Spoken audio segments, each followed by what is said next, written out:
Pues la razón siempre creo que le hemos señalado es la injusticia social, el aferramiento a mantener privilegios que ya no se pueden mantener porque el pueblo está muy concientizado. Y en nombre de este sufrido pueblo, cuyos lamentos suben hasta el cielo cada día más tumultuosos, les suplico, les ruego, les ordeno en nombre de Dios, cese la represión. Lástima tener unos medios de comunicación tan vendidos a las condiciones. Es lástima no poder confiar en la noticia del periódico o de la televisión o de la radio, porque todo está comprado, está amañado y no se dice la verdad. Presencia, queridos hermanos, doblemente meritoria porque faltan medios de transporte y el tiempo está muy mal, mucho temporal. Sin embargo, me ha sorprendido gratamente encontrar una asistencia numerosa con la cual pueda compartir una gran alegría que yo traigo para participarla, y es el sentirnos como pueblo salvadoreño en el corazón del Papa. Esta semana su santidad se refirió pidiendo oración por nuestra patria El Salvador y por las innumerables víctimas de la sostenida lucha y tensiones internas, para que recibamos el bien de la paz, sin la cual es imposible el verdadero progreso civil y humano. Y además de esta alegría de carácter nacional y religioso, tengo también otra más íntima, porque un personaje de mucha influencia en la Iglesia visitó nuestros países de El Salvador, Nicaragua, Honduras, y cuando regresó, conversando personalmente con el Papa se interesó de manera especial por el arzobispo de San Salvador. Este gesto de comunión, de su aplauso, me hace sentir más íntima la satisfacción que me dio la noticia, porque este hombre imparcial, profundamente espiritual, hombre de iglesia, pudo decirle al Santo Padre lo que vio, lo que ustedes ven y viven, y pudo también aclarar varios aspectos que se distorsionan en informaciones mal dadas, y el Santo Padre pues se vio como recibiendo de nuestra arquidiócesis, de nuestro humilde ministerio, pues un testimonio de comunión con él y de alegría de sentirnos siempre seguidores de su magisterio. No necesito extenderme más, pero les digo que la alegría que me inunda es muy grande y me da valor pues de saber que el Santo Padre conoce mi trabajo y sin duda pues se siente comunión con este arzobispo.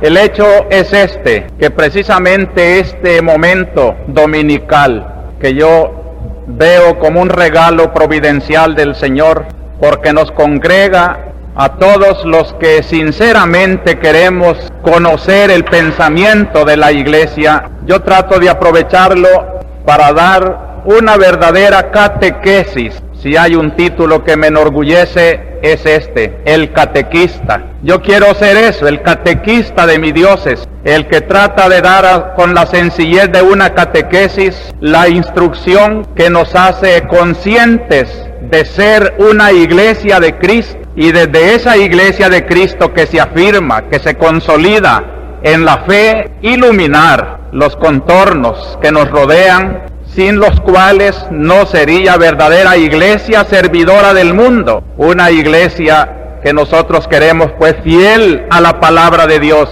fiel reflejo de la voluntad de Cristo, para iluminar desde nuestra misma naturaleza de iglesia, que la somos todos nosotros, la realidad, para que sea una iluminación evangélica. Por eso las lecturas de hoy, que nos dan siempre el pie para nuestra catequesis, es siempre el misterio de Cristo, pero hoy ese evangelio que ha sido escogido para este año, el de San Marcos, el que recogió directamente de Pedro la enseñanza que daba en Roma, y nos dice uno de los comentaristas de aquellas homilías de San Pedro, no explicaba ordenadamente, sino que según las circunstancias iba presentando la enseñanza y la vida del divino Maestro. Y San Marcos, por eso decían aquellos comentaristas, escribió un evangelio que parecía poco ordenado, pero que correspondía a una enseñanza de Cristo encarnada en las realidades de la Roma de Pedro, donde predicó ese evangelio. Pero comentaristas que en los tiempos modernos han profundizado más el evangelio de San Marcos han encontrado un orden maravilloso, más que todo de carácter teológico, de tal manera que hoy este pasaje que hemos leído constituye como la clave del evangelio. La primera parte, los primeros 8 capítulos, esclarecen el misterio del Mesías, y la segunda parte, del 8 para adelante, San Marcos quiere esclarecer el misterio del Hijo del Hombre. Son 2 calificativos de Cristo que Cristo mismo se encargó de empalmar, y ese empalme precisamente es el que encontramos hoy, cuando culmina la primera parte con la confesión de Pedro: tú eres el Mesías. Y la segunda parte ya se inicia cuando Cristo comienza a explicar qué clase de Mesías es Él. Un Mesías sufriente. Y enseña a Pedro y a los apóstoles cómo es su mesianismo. En esta cumbre del Evangelio de San Marcos nos encontramos hoy. Y es interesante que si venimos cada domingo a aprender el misterio de Cristo, hoy salgamos de nuestra misa con la convicción de Pedro: tú eres el Mesías, pero al mismo tiempo enmendando nuestro concepto falso que tal vez tenemos por las propias instrucciones de nuestro Señor Jesucristo. ¿Qué clase de Mesías soy yo? Por eso quiero titular la homilía de hoy: Jesús es el verdadero Mesías. Y los 3 pensamientos complementarios: primero, el Mesías verdadero; segundo, falsos mesianismos; y tercero, los seguidores del verdadero Mesías. El esquema es sencillo y simplemente es un repasar las lecturas que se nos acaban de hacer. El Mesías verdadero.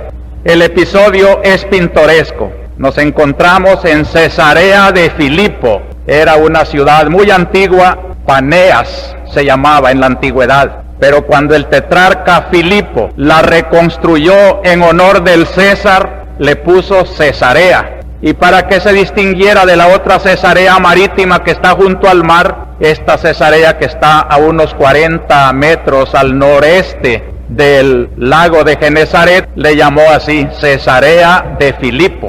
Allí están, en esos pintorescos alrededores de la ciudad reconstruida por Filipo, donde Cristo hace una interesante pregunta: ¿quién dicen los hombres que soy yo? Aquí los hombres. En San Marcos encontramos como 3 círculos con este título: los hombres. Los hombres, en primer lugar, son su círculo íntimo, sus apóstoles, los seguidores, los discípulos.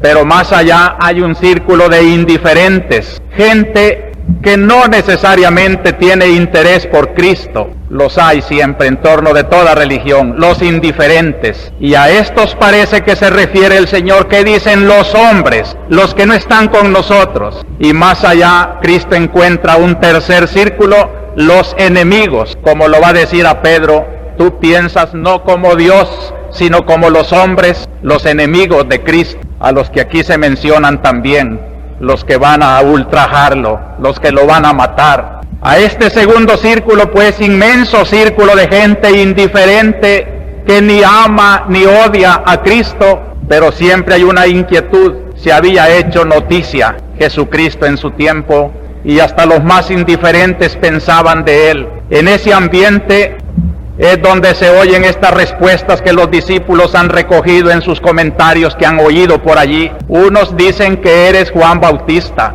que ha resucitado. El mismo Herodes se asustó cuando le dijeron que Cristo andaba predicando. Dice: ese es Juan que ha resucitado. Otros dicen que eres Elías, porque así lo esperaban. Así lo esperaban los antiguos, que Elías, que había sido llevado en las nubes, iba a venir a preparar la llegada del Mesías. Otros dicen que eres alguno de los profetas. Cuando Cristo hacía milagros decían: es el gran profeta que ha de venir, porque Moisés había dicho que Dios iba a dar otro profeta parecido a él. Estas eran las opiniones, pero él entonces se refiere a su círculo íntimo. Y ustedes, los que han compartido conmigo mis peregrinaciones, mis noches, mis días, mis enseñanzas, ¿qué dicen que soy yo? Entonces surge la respuesta que da tema a nuestra homilía. Cristo le dice, y Pedro le dice a Cristo, tú eres el Mesías, simplemente una palabra que dice mucho. Tú eres el Mesías, es como el fruto de todas las enseñanzas de los 8 capítulos de San Marcos. Todos los milagros, todas las enseñanzas, todo lo que han visto en Cristo, ya les hace sospechar. Si no, no lo hubieran seguido dejando todas las cosas. Algo grande hay en este hombre. Y al ir viendo sus revelaciones, su amor, su cariño, su ternura, su potencia, hay una gracia de Dios en el corazón de Pedro, como lo dice el Evangelio de San Mateo. No te lo ha revelado la carne ni la sangre, sino mi Padre que está en el cielo. Nadie conoce el verdadero sentido de Cristo si mi Padre no se lo revela. Tú eres el Mesías, quiere decir, tú eres el esperado. ¿Qué era lo que esperaban los judíos con este nombre? El Mesías. ¿Qué es el Mesías? El Mesías es una palabra de origen arameo que traducido al griego es Christos y traducido al español es el ungido. Cristo es el Mesías, es lo mismo que el ungido. Los ungidos en el Antiguo Testamento eran los reyes, los sacerdotes, los patriarcas, hombres que Dios escogía para una misión especial, especialmente el rey. Era una presencia de Dios en la comunidad, y ay del que tocara al ungido del Señor. Pero luego fueron siendo ungidos también los sacerdotes, y esperaban pues en Cristo esas dignidades de profeta, de sacerdote, de rey, un hombre extraordinario, algo que iba a revelar la presencia de Dios entre los hombres, que traía la liberación del pueblo, una liberación que cada día sentía más la necesidad de venir, cuanto que aquel pueblo humilde en el que nace Cristo es un pueblo continuamente invadido por extranjeros. El tiempo en que Cristo llegó, como ustedes saben, era una provincia de Roma. Poncio Pilato era el representante del imperio que subyugaba al pobre pueblo de Palestina. Y así surgía pues el anhelo de un libertador, el que ha de venir. ¿Recuerdan cuando la samaritana le contesta con esta frase a Cristo? Sabemos que ha de venir, era la expectativa del pueblo. Ha de venir alguien que nos traiga unos bienes que han anunciado los profetas: paz, libertad, unidad, alegría, bienestar, felicidad. Un pueblo que carece de estos bienes anhela un Mesías. Y esto es cuando Pedro dice, tú eres el Mesías. Está dando una palabra al pueblo que es toda una esperanza. Por eso Cristo, que ha recibido en carne propia la impresión de esa expectativa, una vez lo quisieron hacer rey cuando multiplicó los panes. Este es el gran Mesías, hagámoslo rey. Y él se escondió. Otra vez también el demonio que sospechaba de aquel Cristo como Mesías, lo quiso someter a prueba, subyugarlo a sus tentaciones, y él vence las tentaciones de un vano mesianismo. Cristo huye las aclamaciones de un mesianismo popular malentendido, y por eso aquí comienza, en este capítulo 8 al final, las aclaraciones de Cristo. Les prohibió terminantemente decirlo a nadie, porque todavía no lo comprenderán. Van a ir ustedes al mundo a enseñar que yo soy el Mesías, pero ahora aprendan ustedes todavía. Es lo que dice Isaías en la primera lectura. Me abrió el oído. Primero quería discípulos. Primero, queridos hermanos, antes de proclamar al Mesías, hay que conocerlo. Por eso todo aquel que predica tiene que ser primero un alma discípulo, que oye, que medita, que reflexiona, que ora. La precaución de un mal entendimiento y el tiempo para precisar conceptos es lo que obliga a Cristo. Espérense, no digan a nadie lo que acaban de oír a Pedro, porque yo quiero tomar de aquí en adelante una tarea con ustedes. Es que el verdadero Mesías no es tan fácil como la popularidad lo está entendiendo. El Mesías que Dios ha ideado y que ha mandado al mundo es un Mesías que ya fue anunciado en el tiempo de Isaías, el siervo de Yahvé. Y es hermoso que ahora ese sentido tan bonito de la liturgia moderna A un evangelio le pone siempre el paralelismo del Antiguo Testamento. 7 siglos antes de que Pedro hiciera esta confesión, Isaías había marcado en un personaje misterioso que se llama el siervo de Yahvé unas características que parecen inconcebibles para un Mesías. Parece que no pueden palmar esa profecía de alguien que da su mejilla para que le mecen la barba, de alguien que mete sus espaldas para ser golpeado, de alguien que va a ser coronado de espinas, ultrajado, escupido. ¿Cómo es posible si se anuncia un gran rey Mesías? Y Isaías dice estas características de una víctima. Este es el trabajo de Cristo en el Evangelio de San Marcos de aquí en adelante. Por lo menos 3 veces aparecen los anuncios que han aparecido en el Evangelio de hoy. Subimos a Jerusalén porque el Hijo del Hombre va a ser entregado, va a ser humillado, va a ser maltratado. Es el símbolo del destino de la evangelización. Dice, padecerá mucho. No solo cuando sufrió los días del jueves y viernes santo, padecerá mucho porque todo su servicio es de humildad, de humillación, no va a ser comprendido. Será rechazado por los dirigentes de Israel, tanto en el campo civil como el religioso. Sumos sacerdotes y gobernantes civiles lo rechazan. Es el símbolo de la persecución de la iglesia que siempre ha existido y existirá. Pero ya ese rechazo al mismo tiempo está diciendo el triste destino del que rechaza a Dios. Dice San Juan, el que no escucha mi palabra ya está juzgado. El rechazo que me hacen a mí se revierte en rechazo de Dios también. Qué triste. Ojalá, queridos hermanos, que jamás vayamos a pertenecer a ese tercer círculo de los hombres que existen en la historia siempre, que rechazan a Cristo, que malinforman a la iglesia, que persiguen, que distorsionan, que no la quieren comprender, porque no es el mal solo el que ellos rechacen a Dios, sino el mal que ellos se hacen rechazando a Dios. Será ejecutado, será muerto, será matado, pero al tercer día resucitará. Es una síntesis preciosa de lo que llamaban y le llaman hoy el querigma, el anuncio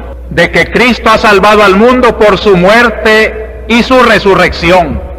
Cristo nos da el ejemplo de cómo está lo esencial de la predicación: dar a conocer al pueblo que el Mesías, que ha de salvar con su potencia de Dios al mundo, tiene que soportar primero las humillaciones, la cruz, el asesinato, la tortura, la violencia inferida a él mismo, pero de allí resucitará. El plan de Dios, pues, es la reparación del pecado. Sin efusión de sangre no hay redención, dice San Pablo. Es necesario que el Mesías que salva al mundo sufra, y el sufrimiento será una característica de la iglesia y de los verdaderos seguidores de Cristo.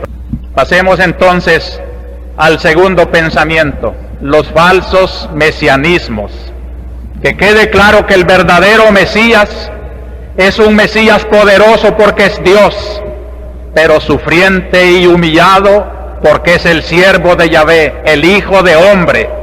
Y no nos escandalicemos, sepamos comprender para no hacer de nosotros unos falsos seguidores de un falso Mesías. ¿Cuáles son las características del falso mesianismo? Aquí están en las lecturas de hoy. Yo he encontrado 3. Primero, en el incidente de Pedro, un mesianismo sin cruz, sin sufrimiento. Segundo, en la reprensión de Cristo a Pedro, tú piensas como hombre y no como Dios. Un mesianismo político, de intereses humanos, sin pensar en Dios. Y tercero, la segunda carta, la segunda lectura, un mesianismo de fe muerta, un mesianismo de espiritualidad vana, una religión sin compromiso. Creo que es bien oportuno que meditemos la palabra de Dios y veamos cuál es el mesianismo que nosotros creemos. Si esta mañana podemos decir como Pedro a Cristo: Señor, tú eres el Mesías, no nos vaya a reprender el Señor, no has comprendido. Vive como seguidor del verdadero Mesías. Eres un falso seguidor si como Pedro llamas aparte a Cristo y lo increpas y te escandalizas. Eso no puede ser, Señor.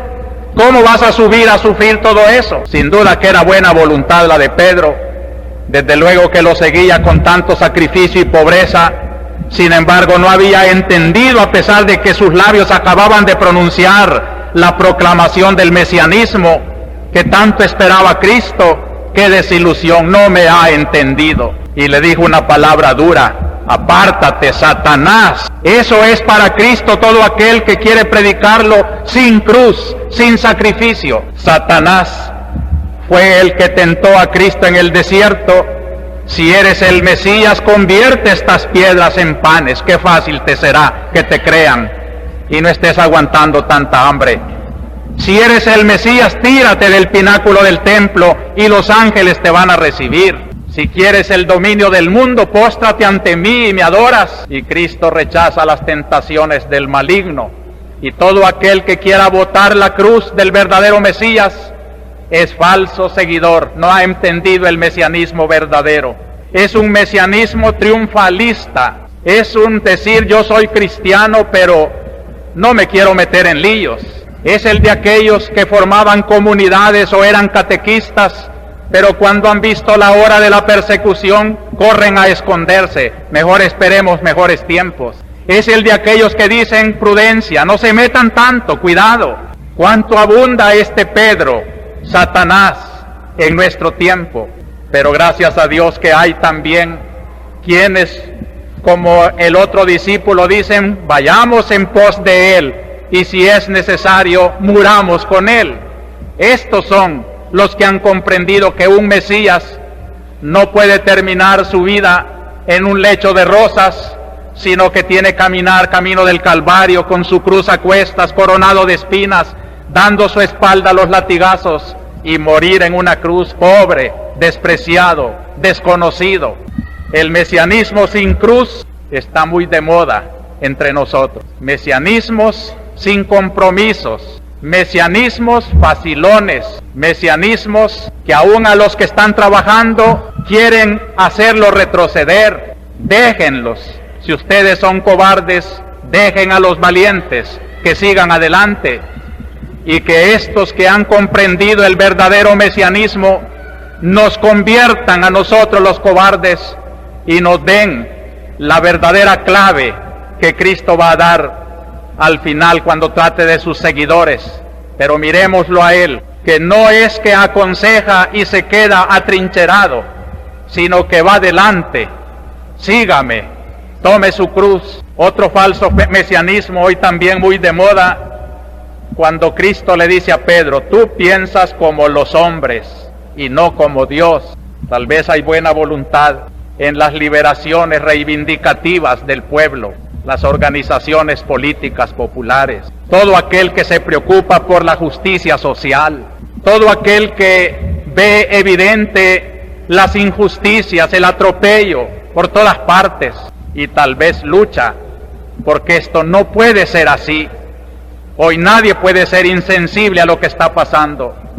Todos tenemos que tomar acción, pero que no vaya a ser una acción como la que Cristo le critica a Pedro, solo preocuparse de los intereses de hombre sin pensar en los proyectos de Dios. Fallan muchas iniciativas y estrategias de la política actual, porque solo piensan como hombres, sin trascendencia, sin mirar el proyecto de Dios como Cristo lo miraba. Sí, yo soy el liberador, yo soy el Mesías que Dios ha mandado, pero ante todo quiero respetar la voluntad de mi Padre. Padre, si es posible, quita de mí este cáliz, pero no se haga como yo quiero, sino como tú.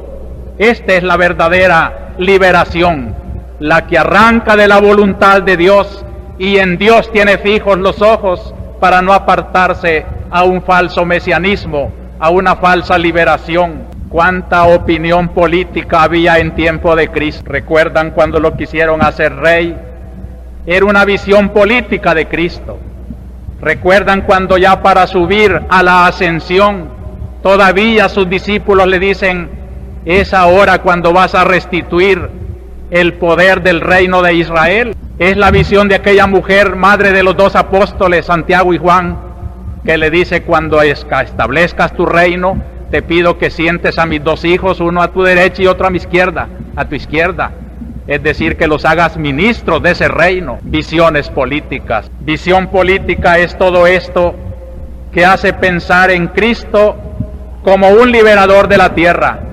Y así surgieron en tiempo de Cristo, que parecidos los tiempos de Cristo a los tiempos de San Salvador de 1979. Había muchas corrientes políticas.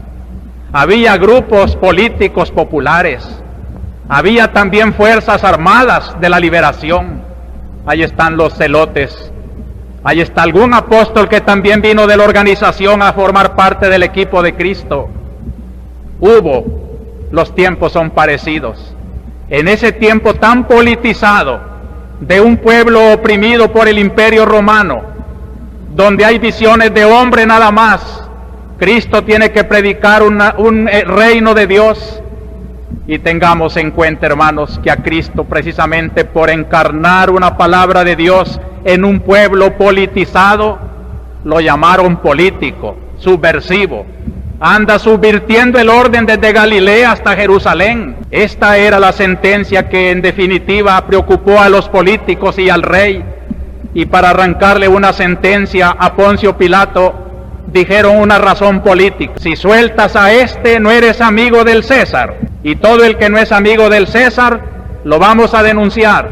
Qué terrible la tentación política. Qué tremenda la hora en que se pierde de vista la perspectiva de Dios. Y Cristo, aunque pierda la popularidad ante estas organizaciones que sin duda lo quisieron manipular, llevarlo a su partido, Él prefiere quedarse solo. Pero no está solo el que está con Dios. El designio de la historia lo lleva Dios, y eso es lo que vence a la larga. No los inmediatismos políticos, no los inmediatismos reivindicativos. Hay mucho de justicia que se pide ahora, y lo apoyamos como iglesia, como Cristo lo apoyó. El derecho de organización nadie lo puede violar. La represión que quiere deshacer los grupos organizados hace muy mal, porque la organización es un derecho humano que nadie lo puede violar. Las reivindicaciones que esas organizaciones piden, cuando son justas, hay que oírlas. No esté el asunto en reprimir una manifestación que va pidiendo tal vez cosas justas, sino en oír qué dice, para saber atender por el bien común el clamor de un gran sector del pueblo. Por eso Cristo también apoya lo justo, defiende todo aquello que el derecho humano que Dios le ha dado tiene que ser defendido. Pero también Cristo no se deja manipular, no se deja parcializar. Yo quisiera aquí hacer un llamamiento a los queridos cristianos. No les está prohibido organizarse.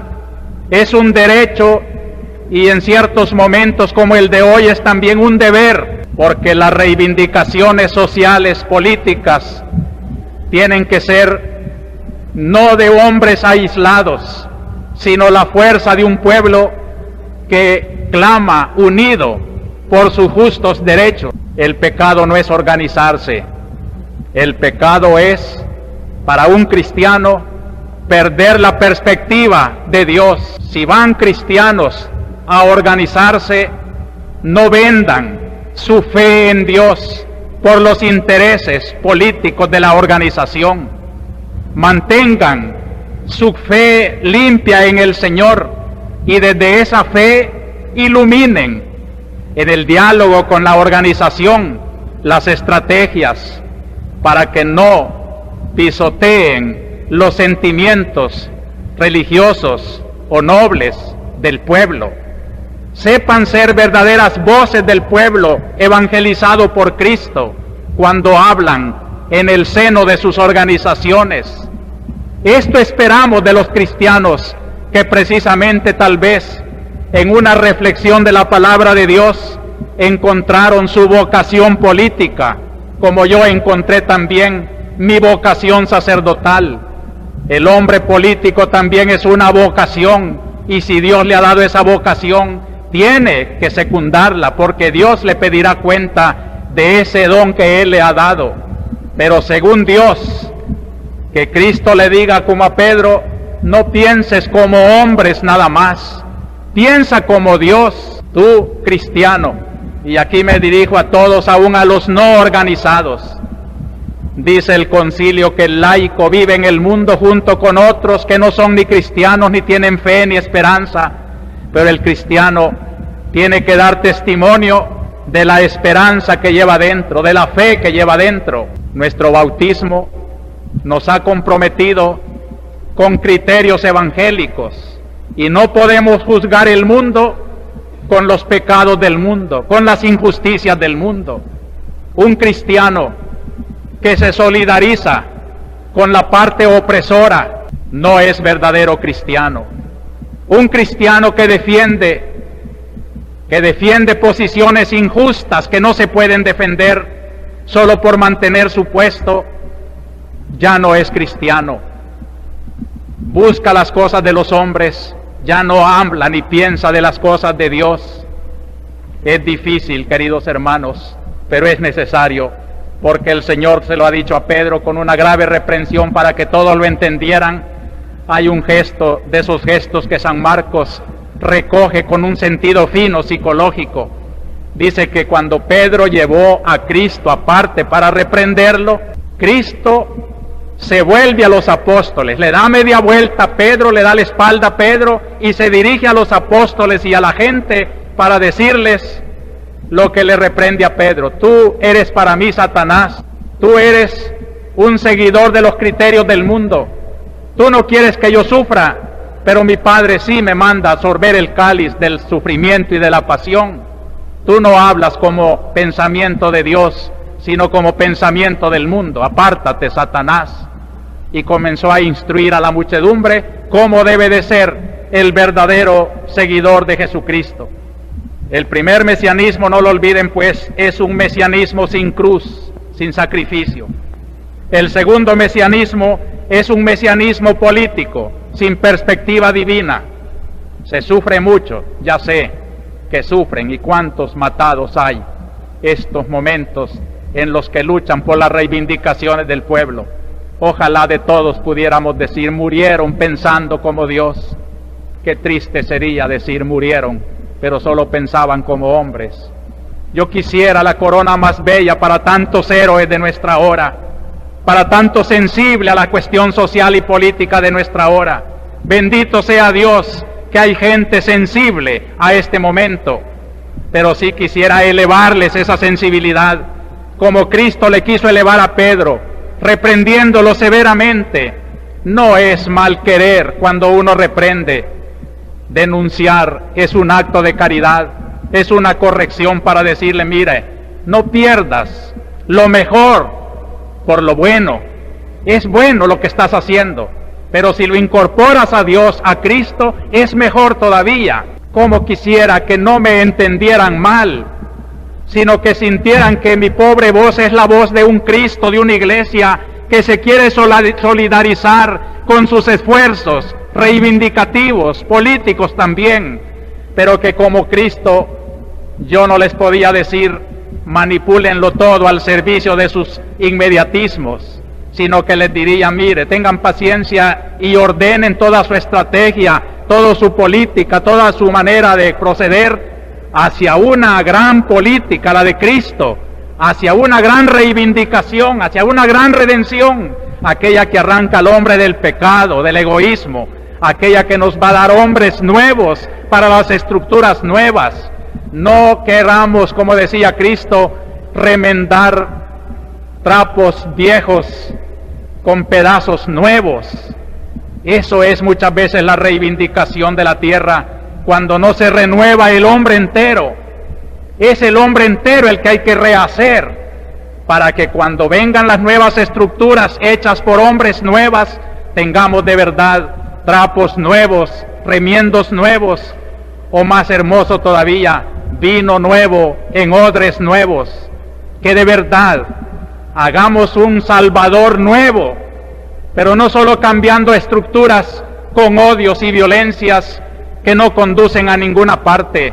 Comencemos por ver qué es lo que Dios quiere, renovémonos por dentro y seremos los hombres más adaptados para esa santa revolución que Cristo ha traído, la de las bienaventuranzas, la del amor, la de la renovación, la de la paz sobre la justicia verdadera. Y el tercer mesianismo falso es el de la segunda lectura, la lectura de Santiago.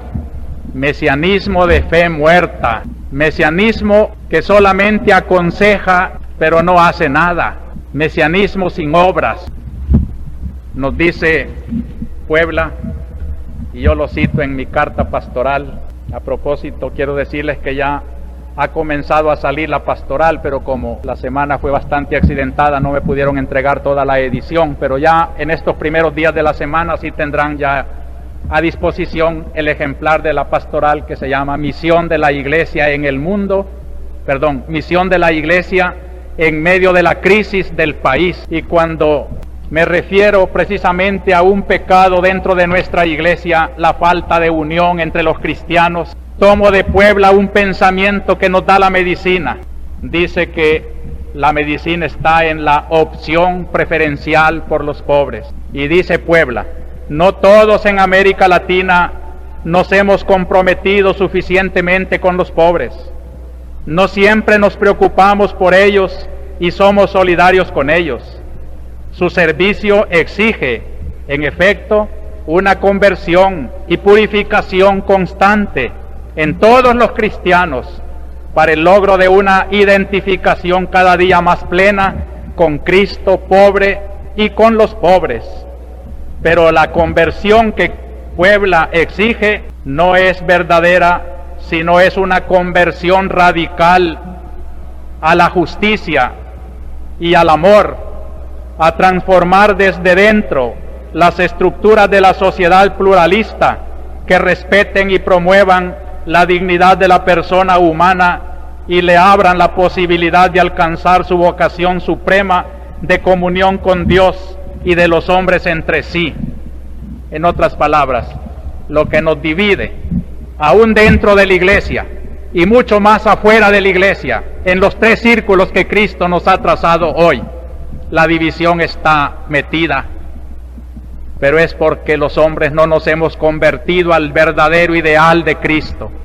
Y el verdadero ideal es el que nos señala precisamente la segunda lectura de hoy, la opción, es decir, el escoger como porción de mi vida, el entregarme a un interés como si fuera mi propio interés, los intereses de los pobres. Esto es lo que Santiago llamaría las obras que prueban tu fe. No digas que tienes fe si no te preocupas de estas conversiones sinceras del Evangelio. No digas que tienes fe cristiana si tu modo de vivir no se sacrifica un poco para darse como a entregarse a una causa para hacer un país nuevo de verdad. No basta con criticar, como la comparación que trae Santiago. Ven a un pobre andrajoso que entra hambriento y le dicen, caliéntate, tienes frío, come, estás con hambre, vístete, estás desnudo, pero no le das ni vestido, ni calor, ni comida.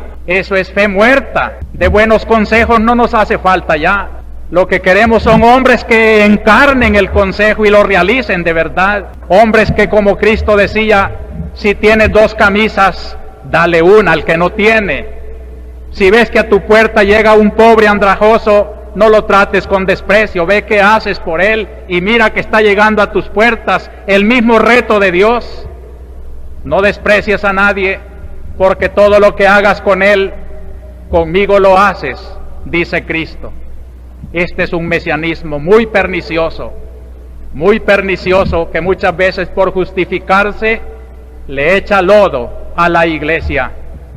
Ya se metió a comunista, porque siempre que tocamos la justicia social se nos califica de comunistas, pero la justicia social es la que está pidiendo Santiago en su carta, y es una carta que valdría la pena leerse muy en alto, sin comentarios, y verían cómo Santiago habla mucho más fuerte que lo que se dice muchas veces en los púlpitos de nuestras iglesias. Quiero añadir a esta consideración de los falsos mesianismos una respuesta a alguien que me preguntó hace poco y que me suplicó que dijera en una homilía ¿qué es el anticristo? Pues aquí lo tienen. El anticristo es esto que estamos diciendo, es el falso mesianismo, es el falso cristianismo. En las cartas de San Juan es donde aparece esa palabra. Ya San Pablo, dicen, mencionó un anticristo presente y posiblemente se refería a los perseguidores de Roma contra las comunidades cristianas, como el Apocalipsis también menciona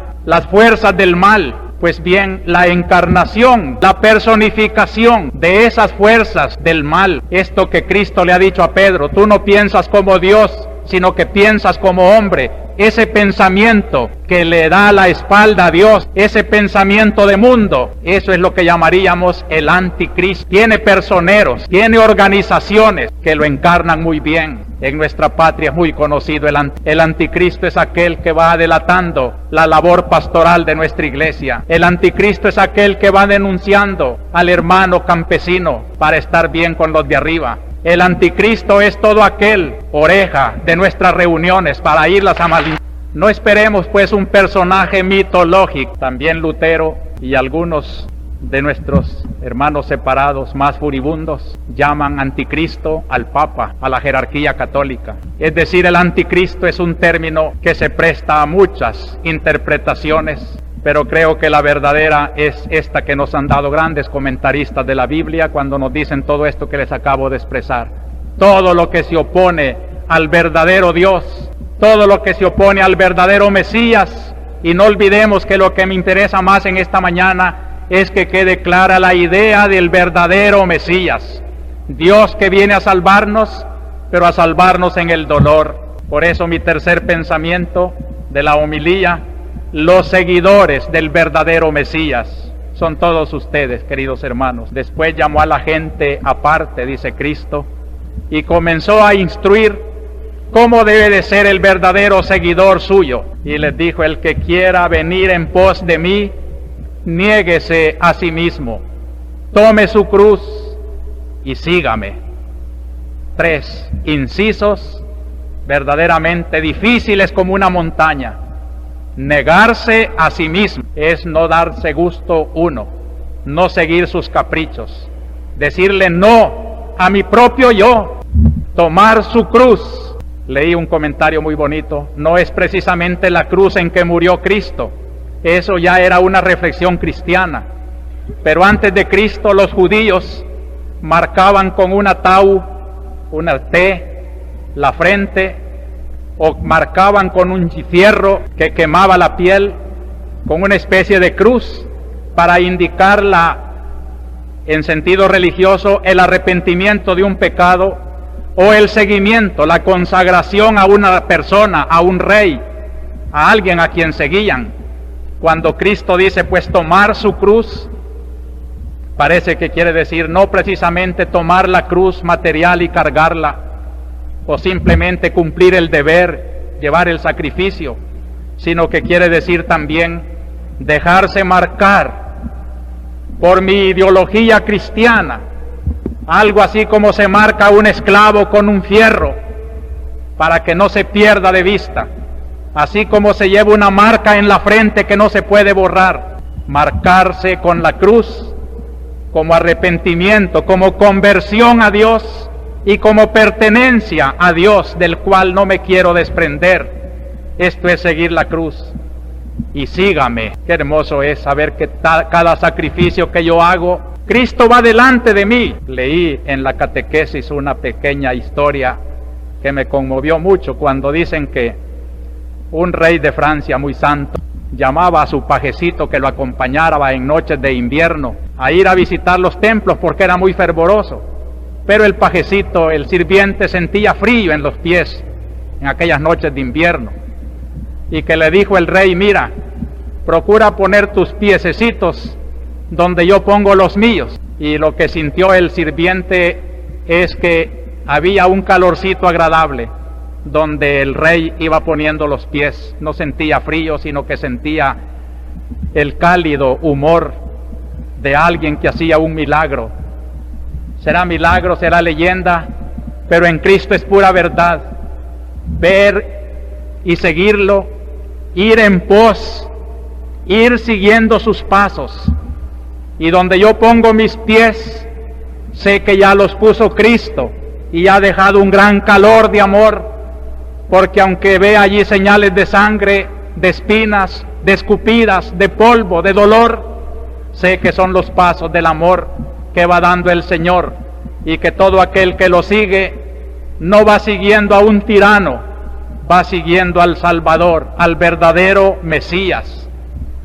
Pues esto es lo que Cristo dice de sus cristianos: niéguese a sí mismo, tome su cruz y sígame.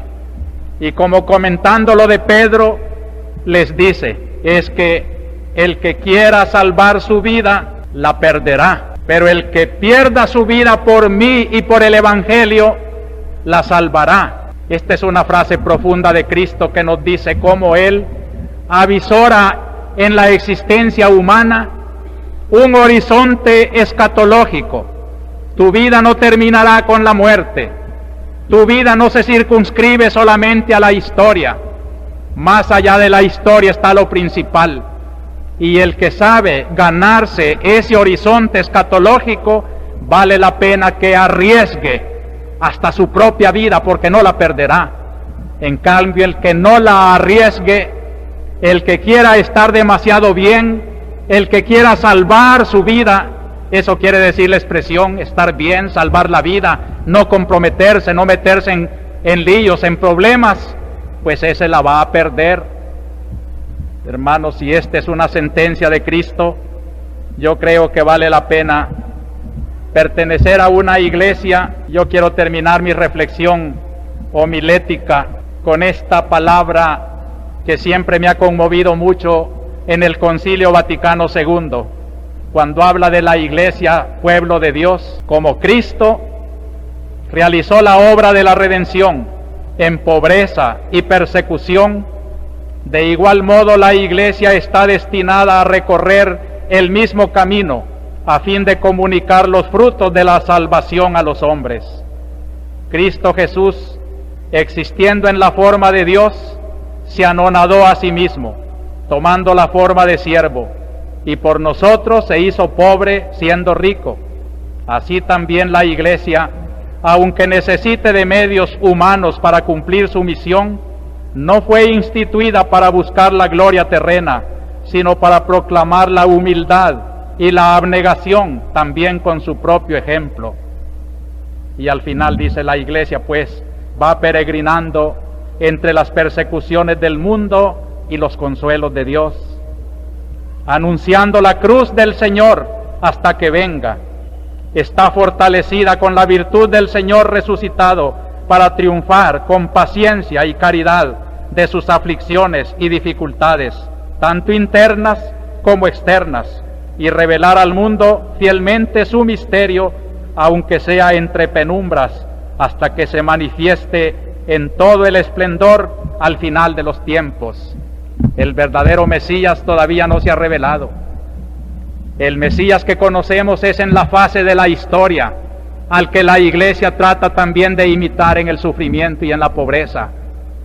La verdadera gloria del Mesías será cuando Dios recoja todo lo glorioso que ha dejado en la historia y bote todo lo superfluo, lo pensamiento de hombre nada más, para hacerse el Rey glorioso que con su iglesia gloriosa se gloriará para siempre en la felicidad.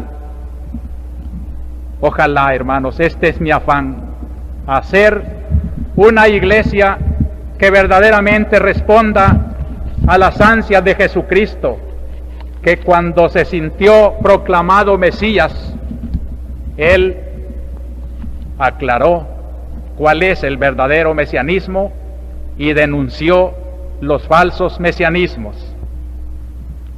¿Será así nuestra iglesia? Revisemos nuestra historia y perdonen el tiempo.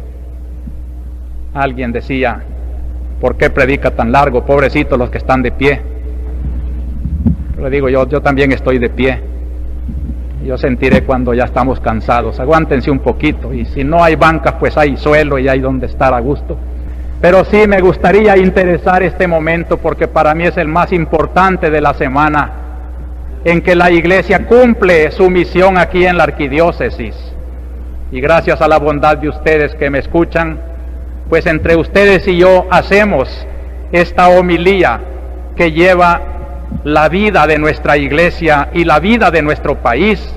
Quiero recordar con cariño y solidarizarme fielmente con los sacerdotes asesinados, investigaciones de nuestro arzobispado y de la Comisión Interamericana de Derechos Humanos de la OEA nos dejan claro que los padres Rutilio Grande, Alfonso Navarro, Rafael Palacios y Alirio Napoleón Macías no fueron asesinados por grupos de izquierda, sino que la UGB o agentes vestidos de civil. Y en cuanto a los otros dos sacerdotes, Neto Barrera y Octavio Ortiz, es claro que perecieron en poder de agentes de seguridad. Yo encontré a la mano la carta en que la OEA pide a nuestro gobierno una explicación del caso 2336, es el caso del asesinato del padre Navarro. Y nuestro gobierno contestó a la OEA sobre este reprochable hecho. La organización clandestina Unión Guerrera Blanca de ultraderecha se atribuyó haber cometido el hecho, como lo dio a conocer por noticias que subrepticiamente hizo llegar a los periódicos de este país, publicadas el 13 de mayo de 1977, y de lo cual remito a usted fotocopia. El mismo gobierno, pues, responde a la OEA que al padre Napoleón Navarro no lo mató la izquierda, sino la UGB. Por no prolongarme, me basta mencionar ese caso y decir que otra versión acerca de esta muerte dolorosa de nuestros queridos hermanos sacerdotes es falsa, infundada, encubridora y cómplice de los asesinos. Con esta ocasión, más que el respeto a los sacerdotes difuntos, yo quiero expresar mi solidaridad con los sacerdotes, religiosas y demás agentes de pastoral que están en peligro sus vidas. Solidarizarme porque sé que sus actuaciones y enseñanzas responden a las exigencias de una iglesia que nos pide cabalmente lo que hemos meditado hoy, un compromiso con el verdadero mesianismo de Cristo que lleva como Cristo a las fronteras de la muerte hasta el Calvario. Y les diré a los queridos sacerdotes, religiosas y fieles que trabajan y viven este verdadero mesianismo, que no se desanimen y que nos apoyemos juntamente para seguir dando honor a Jesucristo y saber también representar en nuestra patria una iglesia digna de este momento. Han amenazado a otro sacerdote, y miren qué bonita carta de una comunidad. Dice a propósito: es conocer ante el pueblo salvadoreño la persecución de nuestra iglesia por elementos identificados como UGB, ya que el 31 de agosto fue amenazado a muerte nuestro querido sacerdote Miguel Ángel Flores por estos individuos que dicen pertenecer a esta agrupación, los cuales han dejado 60 días de plazo para que cambie su actitud guerrillera y su forma de predicar, y al no hacerlo será ejecutado. Por lo tanto, nosotros estamos solidarios con nuestro reverendo y aclaramos que es totalmente falso, y solamente pensamos que son las mismas acusaciones que le hicieron a nuestro Señor Jesucristo, diciéndole que era un agitador y alarmante al pueblo. Pero consideramos que el mismo Cristo dijo: si lo han hecho con el leño verde, ¿cómo no lo van a hacer con el palo seco? Preciosa consideración de una comunidad humilde de base. También quiero solidarizarme con la petición que los sacerdotes y religiosos y religiosas dirigieron a la Conferencia Episcopal de El Salvador suplicándoles que se ordene a los sacerdotes y religiosos que se abstengan de difamar en homilías y reuniones a los sacerdotes y sus colaboradores pastorales. Esto es más importante. Suplicaban también que se hable directamente con las personas de las que se recibe alguna queja por parte de las autoridades civiles y militares, para que puedan dar explicación de su trabajo apostólico y comprobar la veracidad o falsedad de dichas acusaciones.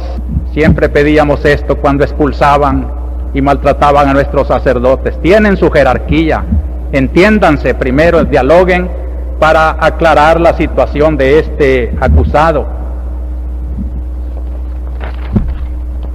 También me la remitieron a mí, pero es una carta que el clero dirigió a la Junta de Gobierno de Nicaragua junto con otros gobiernos de América Latina. Creo que pueden conocer a través de estas líneas los pensamientos del gobierno de la hermana República de Nicaragua cuando dice, contestándole a los sacerdotes: después de muchísimos años de intensa lucha para establecer un gobierno de justicia en nuestro país y después de tantos años de presenciar, de ser testigos de tanta sangre derramada en nuestra patria, pueden sentirse seguros de que sabemos comprender todos los sufrimientos y las inquietudes tanto de la Iglesia Católica salvadoreña como del pueblo salvadoreño en general. Ustedes son testigos de lo que nos ha costado llegar a esta etapa de la revolución, y ahora que ya hemos llegado, podemos asegurarles que estamos dispuestos no solo a solidarizarnos con todas las causas justas, sino a poner todo lo que esté de nuestra parte para ayudar a todos los pueblos que sufren y para que los derechos humanos sean respetados en cada rincón de la tierra. Quiero también denunciar el hostigamiento psicológico que se está haciendo al gerente de nuestra emisora YSAX. Ya son 2 noches que llega a grupos con actitudes amenazadoras. Quiero recordarles que el mismo señor presidente proclamó que una de las señales de libertad es que nuestra emisora, a pesar que, dice él, siempre está acusando al gobierno, la ha dejado en libertad y la respeta. Creo pues que esta palabra hay que respetarla, porque nuestra emisora quiere hacer honor al derecho de libre expresión, y que nuestro gerente de la YSAX no es el autor de la ideología, sino un administrador del pensamiento que allí se quiere difundir. También quiero resguardar, si mi palabra puede hacerlo, la seguridad del estimado doctor Roberto Cuellar, director de la Oficina de Socorro Jurídico. A él también lo están hostigando con una guerra psicológica hasta el punto de haber regado ayer la noticia de que había sido ametrallado, y lo cual es falso, y sí quisiera pues que se respetara una institución que ha hecho tanto bien al pueblo, que ha mediado en muchas huelgas, ha llevado a solución con su asesoramiento muchas circunstancias difíciles. Nuestro socorro jurídico es un servicio leal a los derechos humanos para dar voz precisamente a los que no tienen voz. Respetémosla, por favor. Tengo que lamentar también en esta semana el destierro de otra religiosa, Sor Judith Chávez, que trabajaba en el Paraíso de Chalatenango, venía de Costa Rica de una reunión de su congregación y solo le dieron 24 horas para salir por el otro lado, para Guatemala.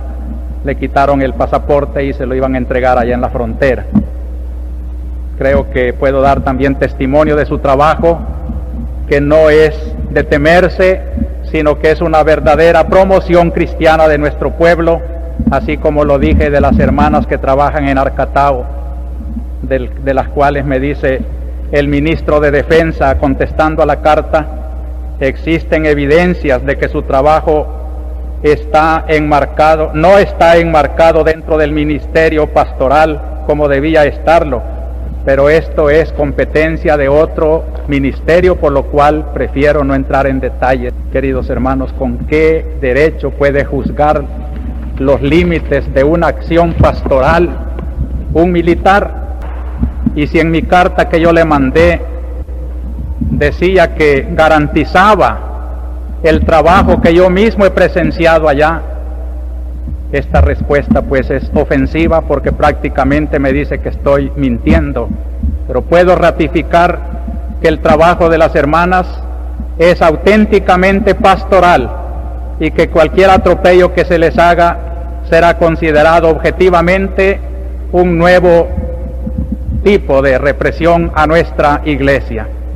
Que se crea al pastor, que se tenga confianza en su criterio para llevar la pastoral de su diócesis. Si no, estamos juzgando también que se justifica la recomendación de la OEA de una sistemática persecución a la iglesia. En este campo también colocamos la calumnia que nuevamente recibe el Colegio Sagrado Corazón, como si allá se diera indoctrinamiento marxista a las alumnas. Qué ridículo, en las clases de matemática. De acuerdo con la investigación, como ellos piden, pero que sea una investigación verdaderamente inteligente, imparcial. Lo que pasa, quisiéramos comprenderles, acabo de leer el pasaje de Puebla, es que no nos queremos convertir a la verdadera opción preferencial por los pobres.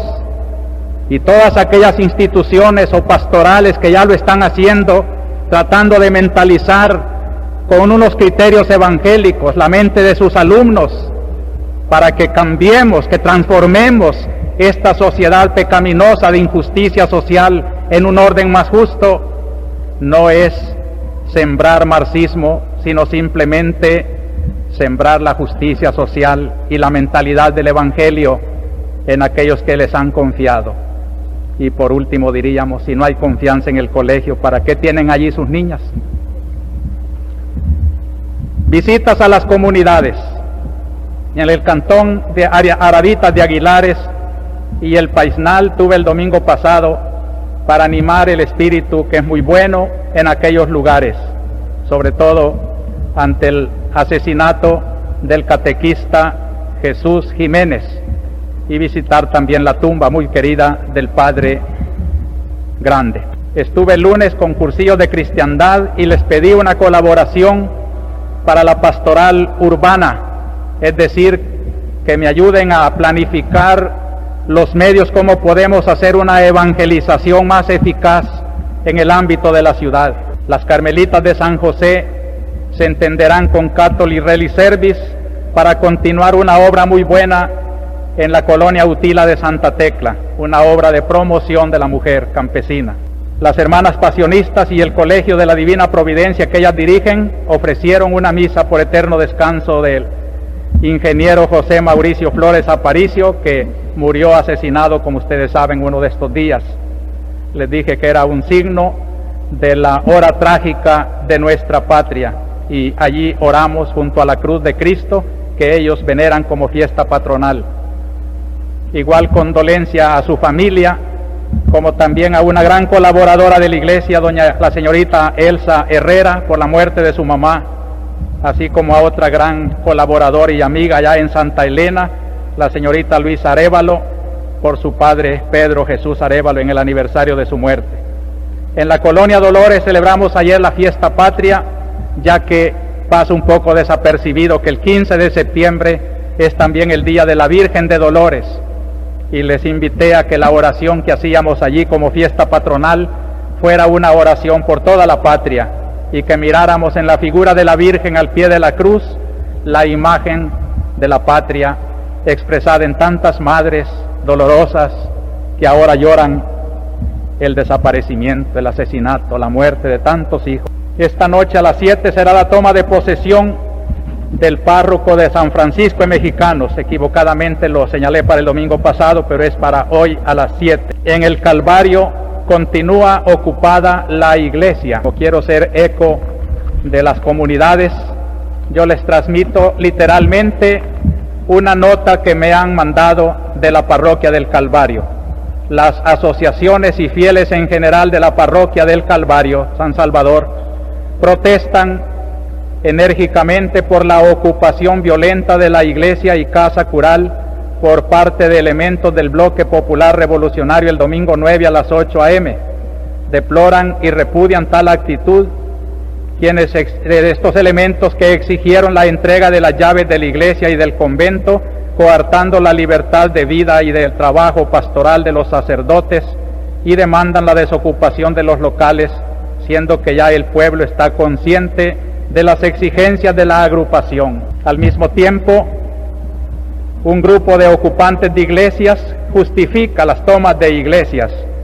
Se publicó en un periódico este comunicado de las Ligas Populares 28 de febrero, donde dice que al pueblo se le reprime salvajemente y por esto la falta de libertad de expresión y de organización es la que nos empuja a recurrir a esta toma de iglesias como manifestación de nuestros sentimientos. Y él dice, dejan en claro que siempre han respetado los bienes materiales de los templos y el fervor religioso del pueblo. Quiero respetar ambas opiniones y ya he manifestado yo mi propio modo de pensar, que comprendo esta situación en que faltan cauces donde expresarse, pero que también los grupos populares tengan en cuenta el mal que se hace al ocupar los templos. Y ojalá que un diálogo abierto verdaderamente a la búsqueda de los intereses lleve a encontrar solución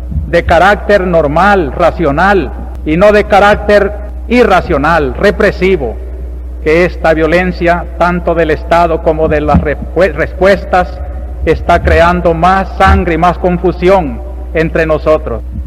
Se publica ya, dije, la cuarta carta pastoral. Quiero agradecer también las expresiones del ingeniero Duarte en una entrevista acerca del ministerio del arzobispo. Y ahora, de esta iglesia nuestra con sus problemas típicos, nos elevamos a una iglesia universal en la cual entramos en comunión. El Papa, y yo le suplico hacer nuestra este deseo, pide oraciones para que sea un éxito su viaje a Irlanda y Estados Unidos. En las Naciones Unidas pronunciará un discurso ante 152 naciones. Recordamos con cariño las palabras tan sabias del Papa Pablo VI en las Naciones Unidas. Decía, nos consideramos el mensajero que desde hace 20 siglos recibió de Cristo predicada a todas las naciones. Y este es el día en que estamos predicando a todas las naciones. Por eso el Papa ha dicho que su discurso y su visita será una continuación de la visita que hizo su antecesor. En Colombia, los obispos han hecho reclamos que yo los traigo a cuentas porque están muy de acuerdo con lo que aquí estamos diciendo. La Conferencia Episcopal en Colombia reconoció que en ese país se han de hacer grandes sacrificios y que los que tienen más deben renunciar al exceso de ganancias para entrar en un proceso de distribución más equitativa de la riqueza nacional. También en Chile ha habido actitudes de solidaridad con los desaparecidos y con los que sufren. En lo civil tenemos que lamentar una semana de tremendas violencias, asesinato de 20 personas, ya sea que militan o simpatizan con alguna organización, más de 30 heridos, 8 asesinados por motivos no políticos, entre ellos una niña de 7 años. En San Martín se asesina a Jesús Fabián, mientras con otros 7 compañeros ponían mantas pidiendo la desocupación del cantón Tres Ceibas. Testigos aseguran que se procedió demasiadamente con violencia, que no se dio tiempo ni de capturarlos y que se mató así a una persona innecesariamente. Las FPL, según los periódicos, asesinaron 2 personas y explotaron bombas en la alcaldía de Zacacoyo y de Coatepeque.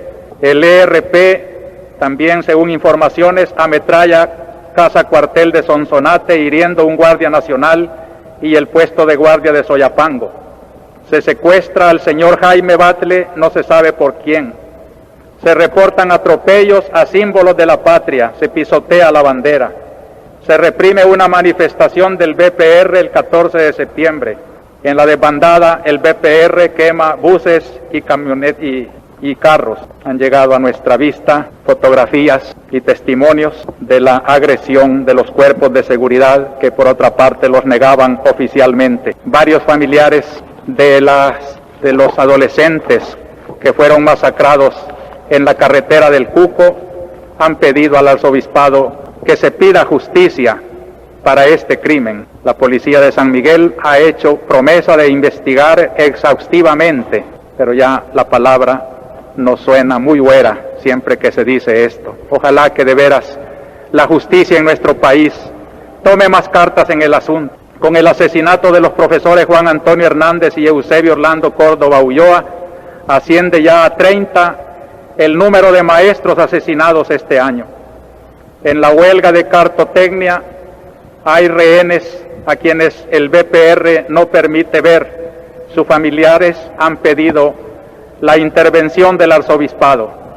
Quiero decirles, pues, si esta palabra llega a los responsables, que procedan con humanidad y que tengan en cuenta las angustias de estas familias.